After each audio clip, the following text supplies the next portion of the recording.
જાફરાબાદ ખાતે 2 ખલાસીઓના મૃતદેહ સરકારી દવાખાને પીએમ અર્થે લવાયા। જાફરાબાદના દરિયામાં ખલાસી લાપતાનો મામલો। દરિયામાં તોફાનના કારણે 11 ખલાસીઓ લાપતા થયા હતા। કોસ્ટગાર્ડની મદદથી 2 ખલાસીના મૃતદેહ મળી આવતા માછીમારોમાં શોકનો માહોલ। 2 મૃતદેહ જાફરાબાદ સિવિલમાં લવાતા લોકોના ટોળા હોસ્પિટલમાં જોવા મળ્યા। સ્થાનિક ધારાસભ્ય હીરાભાઈ સોલંકી, સાંસદ ભરતભાઈ સુતરિયા તેમજ પોલીસ અધિક્ષક સંજય ખરાત, એએસપી જયવીર ગઢવી, પ્રાંત અધિકારી બરાસરા, મામલતદાર લકુમ, ભાવેશભાઈ સોલંકી, મનહરભાઈ બારૈયા, હમીરભાઈ સોલંકી, સંદીપભાઈ શિયાળ તેમજ કોળી જ્ઞાતિના આગેવાનો તેમજ અન્ય સમાજના આગેવાનો સહિત લોકોના ટોળે ટોળા સરકારી દવાખાને ઉપસ્થિત રહ્યા। રિપોર્ટર સંજય વાઘેલા, અમરેલી।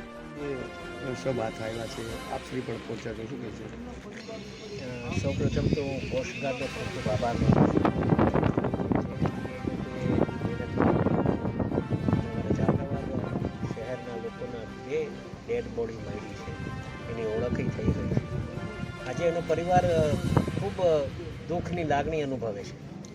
એના સાથે અમે પણ આ વિસ્તારના એક જનપ્રતિનિધિ તરીકે અમને પણ ખૂબ મોટું દુઃખ થયું છે। પણ સરકારશ્રી પાસે જે વ્યવસ્થા સરકારશ્રીએ કરી, જે તંત્રએ કરી, એનો પણ અમે આભાર માનીએ છીએ।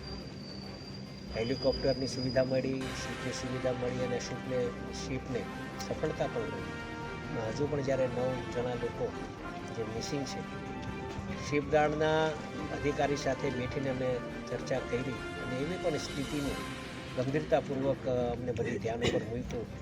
એવે જે વર્ણન કર્યું એ વર્ણન અમને પણ શોકદાયી કે જે સ્થિતિએ એ લોકોએ કામ કર્યું છે એ સ્થિતિ એ લોકોને જ પૂછી શકાય।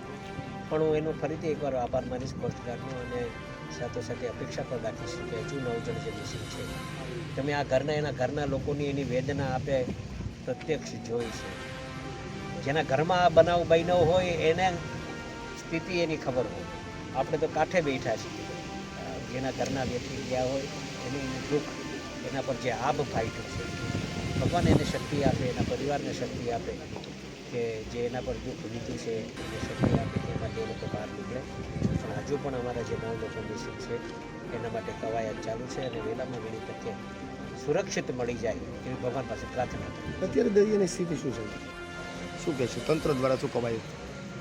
જાફરાબાદમાં એક દુઃખદ ઘટના બની હતી, જેનામાં 11 જે ખલાસીઓ છે એ દરિયામાં લાપતા હતા। કોસ્ટગાર્ડની મદદથી એનામાંથી જે 2 ડેડ બોડી છે એ રિટ્રીવ કરવામાં આવેલી છે। આ ડેડ બોડીઓને CSC ખાતે લઈ આવી એમની આઈડેન્ટિફિકેશન કરવામાં આવેલી છે અને બંને ડેડ બોડીનું આઈડેન્ટિફિકેશન થઈ ગયું છે। ઇન્ક્વેસ્ટ અને પોસ્ટમોર્ટમની કાર્યવાહી ડેડ બોડીઓ સુપ્રત કરવામાં આવશે અને જે બીજા પણ છે એમની સર્ચ ચાલુ જ છે। જેવી રીતના એ મળતા આવશે એવી રીતના એમને પણ સુપ્રત કરવાની કાર્યવાહી